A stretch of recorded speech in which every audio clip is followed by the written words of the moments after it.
Hi, welcome back to my channel. Here's another new code. Watch out and take care. The beautiful Mio Otori.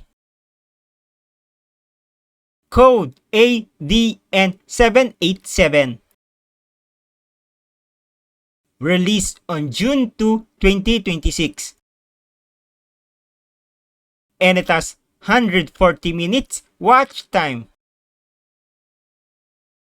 The story is about married woman and the married guy next door.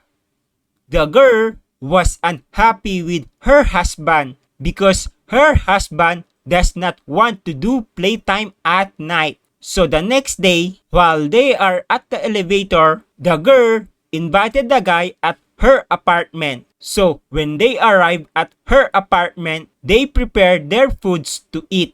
However, while they are waiting for the foods to cook, things went out of control. They spent quality time together and the wonderful story began. Make sure to subscribe and like and turn on notification for new codes. Thank you for watching.